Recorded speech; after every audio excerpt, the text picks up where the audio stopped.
I will speak about fossil fuels, and I just want to recall you that fossil fuels today, globally in the world, represent about 70% of the primary energy consumption. And in the next 15 years, within 15-20 years, it will be probably, according to the experts, more than 60. So it's still very important. Even nuclear and renewables are fascinating for the energy mix in the midterm. I'm from the oil industry, so I will give you the view of the oil industry.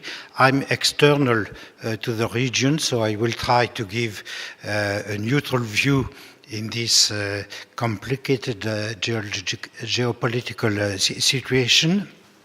And what I want to tell you is that in the region, we'll not treat all MENA and Middle East. I will focus on this region, East Mediterranean zone. A lot of large discoveries of gas have been made in the recent years.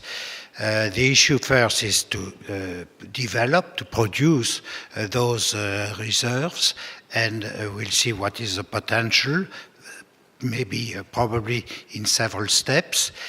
But for gas, of course, a key issue is to find markets.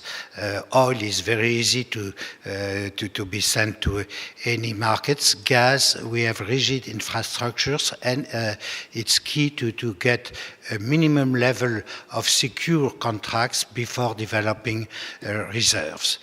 I will focus on the three main countries which have discovered those huge reserves. Israel at the beginning, then followed by Cyprus and Egypt, and some issues about the infrastructures which are required. That's a map, and you can see that after discoveries a long time ago, close to the shore in the Nile Delta, close to the shore of Israel and even Gaza, some big discoveries have been made in the center of the zone, close to the three-point section of the economic zone of Cyprus, Israel, and Egypt. The first was Tamar in 2009, and it's quite a big discovery. We measure them in volumes, in TCF, trillion of cubic feet. The equivalence is given with billion of cubic meter. And it has been discovered by a US company called Noble, which is behind almost all the first discoveries before Zohr in Egypt. And it was sent to Israel through a pipe, and it is already produced since 2013. After that, the year after that, big discovery of Leviathan, you see, 17 TCF, and also by Noble, an Israeli company, Delek. And it is not yet produced. I will return to that. Some years after, Aphrodite in Cyprus, close to Leviathan, and it's slightly smaller than Leviathan and even Tamar, also discovered by a Noble US company. And after that, in 2015, really a game changer, the discovery of Zohr. And Zohr is really a giant field. It's the biggest discovery, not only for Egypt, but even for all the Mediterranean offshore. It's about 30 TCF. And it's 200 kilometers from the coast of Egypt. Leviathan is about 130 kilometers from Israel.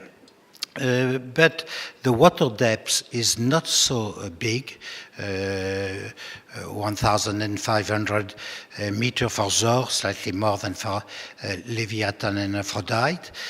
So it's not ultra deep offshore. The gas is very pure methane, so no treatment required on the spot of production.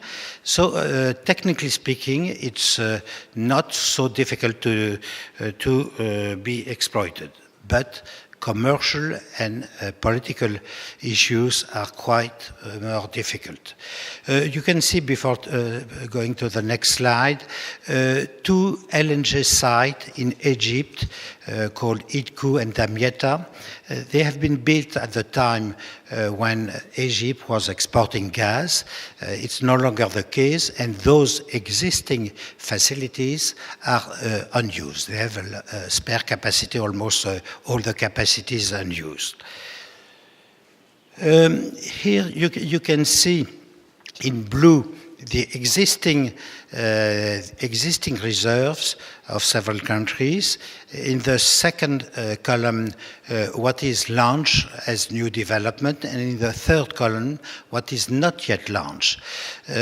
Starting, and you have the unit of TCF, the stock of reserves. You can see that Egypt was already a significant producer, and Zohr is really very big to increase reserves. There is a mistake, an error, I'm sorry, about the companies involved in Zohr and Aphrodite. There is a switch. In Zohr, it's Eni. And after that introduction, they introduce BP and Rosneft. And for Aphrodite, it's Noble and Delek. One comment is with a big field, you can get commercial, smaller finds around the fields, which or otherwise would be stranded. So you have this indirect effect of a big discovery. Zohr can be produced standalone. It has the development has already been launched. First gas around 2019. It's very important. Leviathan for Israel. For Israel, in blue, you have already Tamar, first phase and second phase, because it's already launched. Leviathan is not yet launched. It's quite big, as you can see, compared to the existing reserves of Israel. But there are a lot of issues to develop Leviathan. And for Cyprus, you can see Aphrodite is not yet launched. The problem with Aphrodite is probably it cannot be launched standalone, not enough gas. But there are exploration works around Aphrodite in promising block north of Zohr, and that could allow the development of those reserves. You can see Syria, quite a significant producer. Of course, it's mainly an oil producer before the war, but even in gas, they have significant reserves which are not really produced today offshore, and Jordan more limited. That's the two facts about remaining reserve resources with a new discovery and present actual consumption. The slide is slightly misleading because you should not compare the orange column and the blue column. In fact, you should compare one color from one country to the other country. It's not in the same unit. You have a stock for reserves in TCF, and you have a flow for production, and you have this equivalence there. But you can see that with the new reserves, or you can compute that with a new reserve, there is a possibility to increase quite significantly the consumption. And even globally speaking for the region, there is a surplus, a significant surplus to be exported. How to increase gas consumption? Here you have the consumption mix by fuel of different countries. I exclude Greece and Turkey, which are outside for analysis today. And you will see that I will comment that there are two big situations. The situation of the three countries which have discovered huge reserves of gas, Israel, Egypt, Cyprus, and for them the key decision to be made, the first decision to be made is of course to develop, to produce those potential reserves. After that, you have to manage the domestic demand, and the key action is to promote gas in the consuming sector, mostly power sector, to produce electricity and to displace coal and oil. Other countries like Lebanon, like Jordan, you see that the weight in a stable environment, I would say, the market share of oil is very important, and it is mostly imported. It is interesting, nevertheless, for those countries to try to diversify, to promote gas, even if it is by imports, because with diversification you have a more balanced situation. I will not. His Excellency has mentioned Jordan. I just comment that Lebanon is more or less in the same situation. Jordan, it was mentioned, has potential to develop domestic production. Lebanon, it's also the case, but probably in the offshore. The potential for gas discovery is high for Lebanon. Unfortunately, they are at war with Israel, and they have a contest about the borderline, which has delayed any active exploration. Let me address now two cases, Israel and Egypt, two big holder of reserves, and which those two countries are promoting an increasing demand for gas. Israel, I mentioned, had a diversified energy mix. With the production of Tamar, the first field, they started to change the mix in the power plant. It used to be 75 coal, 25 oil, and now today it's more than 40% gas to produce electricity. So it's already significant. Of course, to continue the extension of the production, you see a growth rate of about 3.3%. You have to produce the new reserves. First decision is to add a second phase to Tamar. Tamar is just produced with a scheme of the first phase. And that could add about 10 BCM more in addition to the actual 10 BCM. So 20 BCM, the consumption of Israel is about 10, slightly below 10, to give the order of magnitude. The second decision, and it's far more difficult, is to develop Leviathan. And unfortunately, there were a lot of delays. Because discussion and conflicts between Noble, the industrial company, and the authority.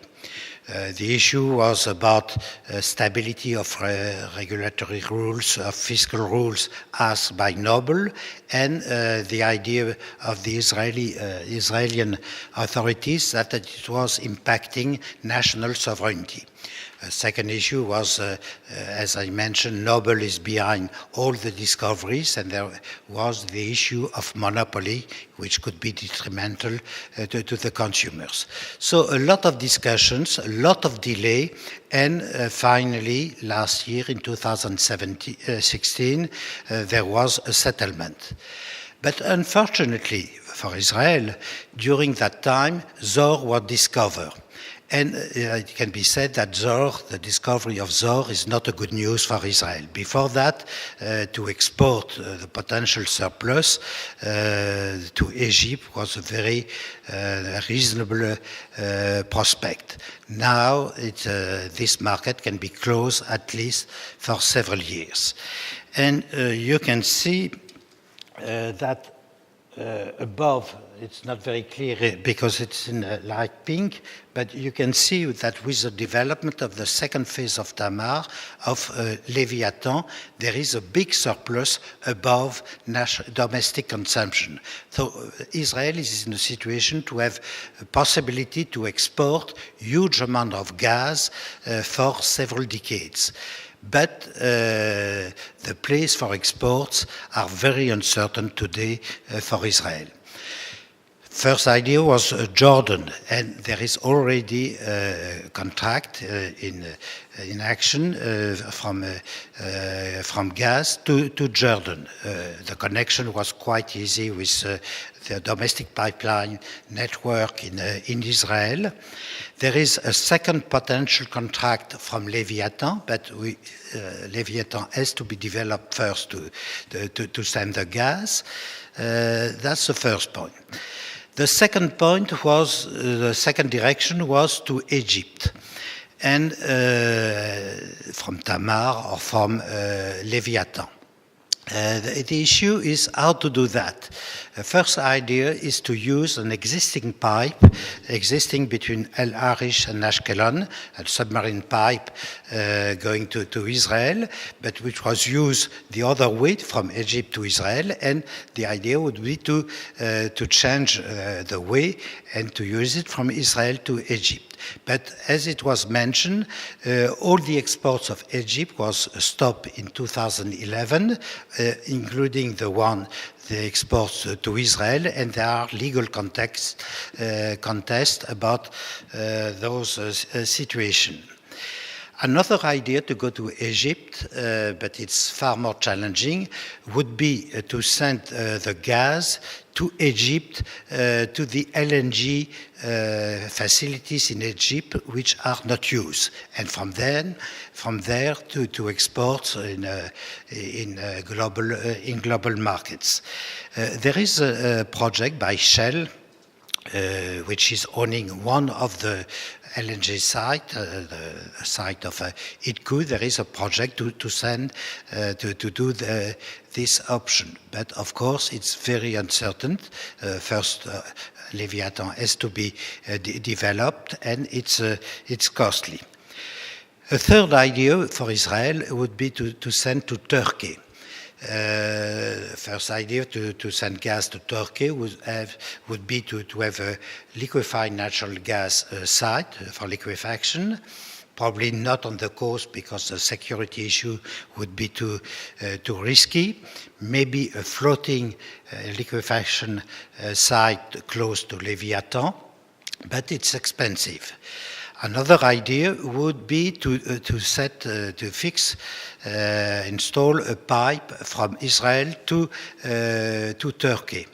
But in that case, a political issue would be enormous. If you go directly from Leviathan to Turkey, you have to pass through the Cyprus zone, and Cyprus will object because to retaliate against the fact that the Turks tried to prevent the development of Aphrodite for political reasons. If you go to the coast and you have a pipe closer to the coast, going ashore of Lebanon and Syria, you have the problem of the contest of the economic zones between Lebanon and Israel. So it's not very easy to go to Turkey. Another and last idea, you return in my last slide, would be to go to Europe, to send the gas to Europe. And for that you need to either LNG or you need to go to Egypt. To address the case of Egypt is slightly different because Egypt has a very different phase in its history. in the past, as you can see, Egypt was exporting gas at the origin of the two LNG sites. It was stopped in 2014, and now they are importing gas. They have a regasification unit south of Egypt. Egypt has a characteristic to have a significant domestic consumption and a high rate of increase. With the coming of Zohr, there could be, for some years, a possibility to export, but you can see that the booming domestic demand will require, in the near future, close to 2024, again, imports for Cyprus, imports from Israel, that is to be decided. Egypt, I can also comment, has a very poor management of its domestic demand, partly because of the troubles, but also because they set in the past very low price. Very low price mean a lot of subsidy, very high for the national budget, and also no incentive for the producer. They have started to resolve the issue by increasing the local price. So limited possibility to export gas from Egypt, aside the fact that, as I mentioned, Egypt could attract external gas, foreign gas, and re-export from its two LNG situation. That's just to show it's not easy to see that it's pretty complex. Technically, it's complex. There are already existing infrastructures in the region.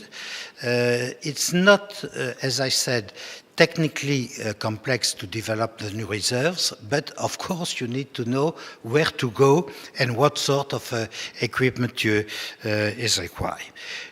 To end with two slides about the infrastructure, that's a view of the Arab gas pipeline going from Egypt to Jordan and Syria. There was an extension plan, but very unlikely to Turkey. And you can see also the section from El Arish to Ashkelon. It was stopped in 2011 due to the problems within Egypt.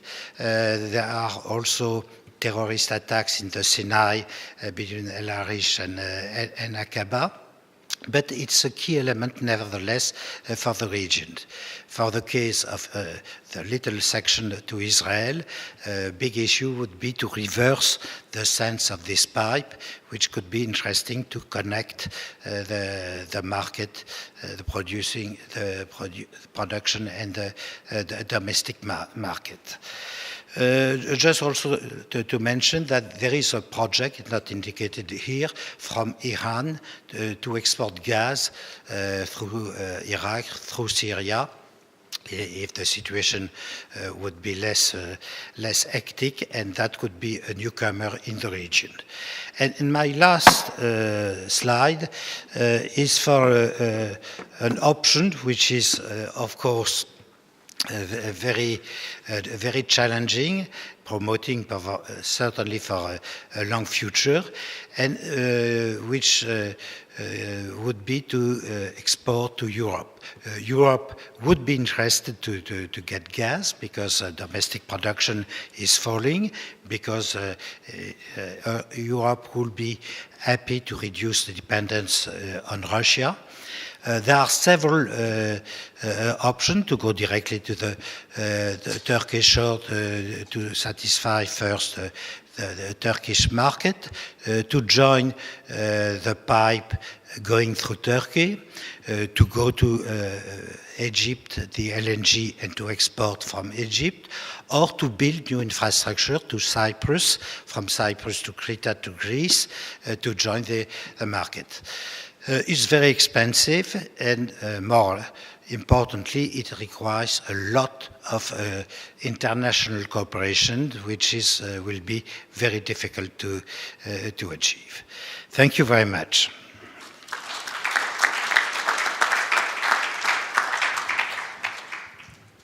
Could you comment a little bit more on the use of coal in the region, where it's sourced from, and what the trends are in terms of coal consumption? Is it going down, and what's it being replaced with? I'm sorry? Coal. Good. Yeah, I'm interested in if you could comment more about the consumption of coal, and is it, where it's coming from? It's imported. It's imported, and it's a good fuel. Technically speaking, it's a good fuel to produce electricity. And at a time when there was no alternative from gas, oil was already imported for transportation and so on. So it was making sense to switch to coal, to use coal to produce electricity. But it was because there was, aside oil, no other possibility. So, yeah, but is it now declining? We know that coal is probably the worst in terms of its carbon footprint and emission. Yes. What's happening with coal? Of course, it's very clear that the issue of greenhouse gases emission would promote oil and even more gas.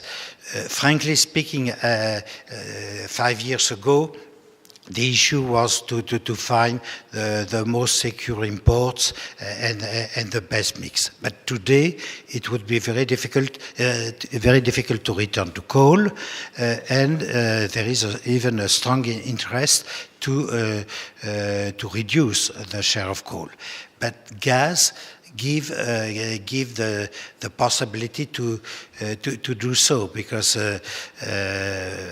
specifically for Israel can get the gas it requires for its domestic consumption. The problem with Israel is to export gas, but to develop a demand of gas, including power plants, is possible. So I think this trend is to be pursued.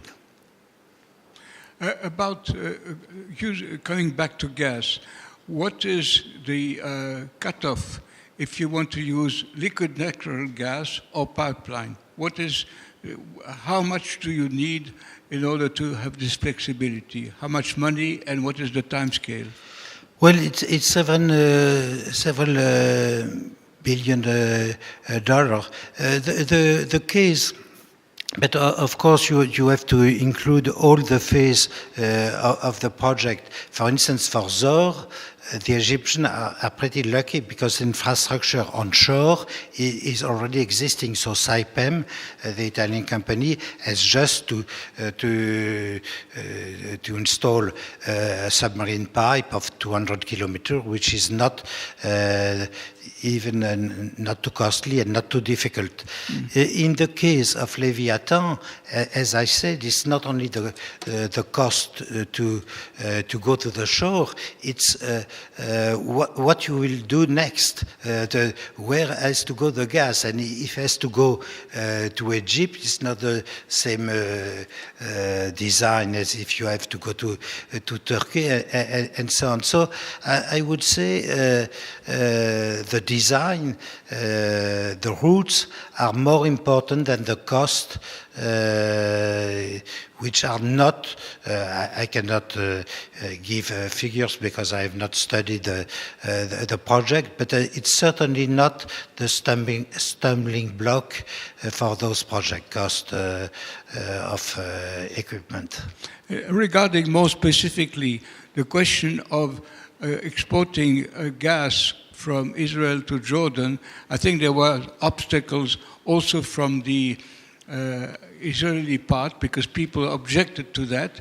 And what is the situation, and maybe I'd refer to Dr. Toukan, from Jordan, about there was recent development, I think, authorizing from the Israeli side, and what is the position of Jordan about importing gas from Israel? I will just give a comment and pass a question to His Excellency. It has to be said that technically speaking, it was easy because there is a domestic final consuming network, gas network in Israel, and not a big distance to join the situation. You don't have to make a long new infrastructure. So that was the easy part. The objection from Israeli, I would say, as I have tried to show, that there is such a potential surplus of exports, then Israel, if they are wise, even the public opinion, they should be happy when they have any possibility to export gas. Otherwise, it will remain underground. There is far more gas than the domestic consumption, even booming, could take.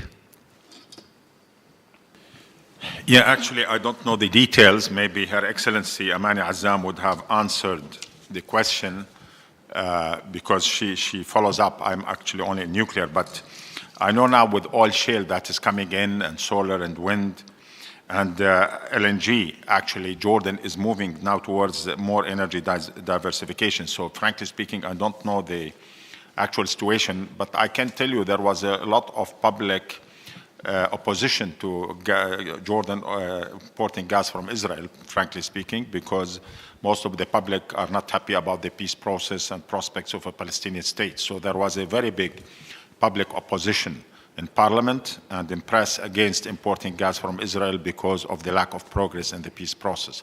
But Her Excellency would have know the details, what is happening technically. I don't have them, frankly speaking. But I want to comment actually on a slide, Bruno.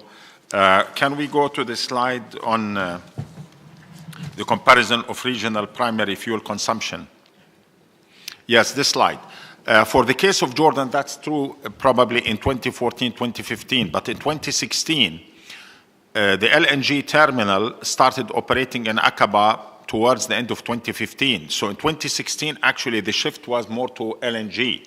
So when you talk about LNG, and I will show in one of my slides, in 2016 and now 2017, it's back to not natural gas per se coming from Egypt, but LNG. And it has replaced most of the oil derivatives. So this is probably a slide which reflects more the situation 2014, 2015. Another, actually, I want to comment on Robert's question. Yes, actually, because we passed through this in Jordan. When we were importing natural gas per se through a gas pipeline, the price was very cheap. Now, when we had to switch to liquefaction and building a terminal, which costs, I think, around $500 million, and then you have to do the gas jetties and basically degasification after you import it, it's quite costly. So the net cost of LNG was double that of natural gas. I know this is the case for Jordan, but still it was much cheaper than burning oil derivatives to produce electricity.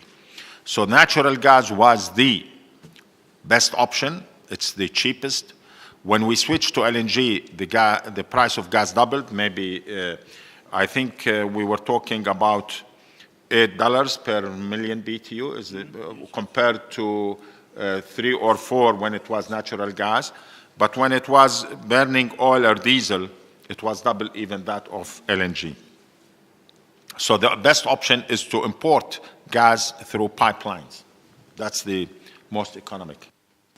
And maybe for the short term, I would add that the price in the world are pretty low for a sort of reason, competition of shale gas from the States, competition from coal in the world.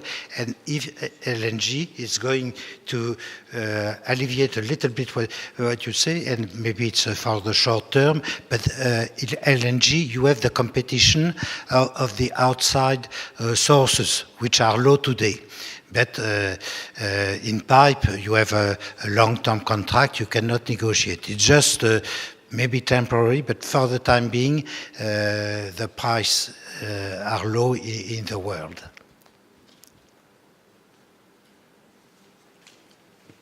Okay, thank you, Bruno. I think now we'll...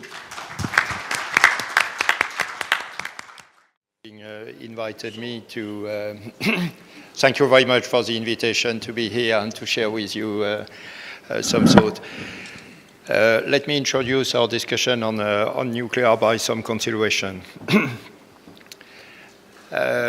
Nuclear, and it has been said at the beginning of this conference, is probably the most powerful and frightening technology hard science has given to mankind. Just after 1945, mankind realized that it was probably so frightening and so interesting that it was really important to try to be in a position to make a better use of this technology. And there has been the initiative of Atom for Peace, launched by President Roosevelt at that time. And I wanted to remind you that, because nuclear is a little bit particular as a technology compared to some others. The Non-Proliferation Treaty, ratified in 1971, if I'm not wrong, is probably the most unequal treaty ratified by the largest number of countries in the world. This treaty has been ratified by more countries than the recent Paris Agreement on climate. And this is a very interesting treaty, because in return of accepting some countries having nuclear weapons, there is a commitment to help all other countries to benefit of the technology, the knowledge, in order to make the better use, peaceful use of this technology. Then I just wanted to start with those considerations in order to explain that given those facts, nuclear is probably the most cooperative type of industry. It has to be organized, and this is the reason I'm very happy to introduce this roundtable with three different perspectives. Dr. Toukan will, of course, present the point of view of a country and a region which is not yet using nuclear for energy generation. Alain Bugat, with all its experience as head of the Atomic Energy Commission of France, will also present that despite this technology is quite old, we are still innovative and having some new ideas in order to present this technology, which is often seen as too big, too centralized, too expensive, and not very small to be beautiful. Then we will have the opportunity to benefit from new ideas on small modular reactor. And I will end the presentations by presenting the point of view of very European utilities, which is also, by the way, the largest nuclear operator in the world, operating 78 nuclear power stations, both in Europe. Dr. Toukan.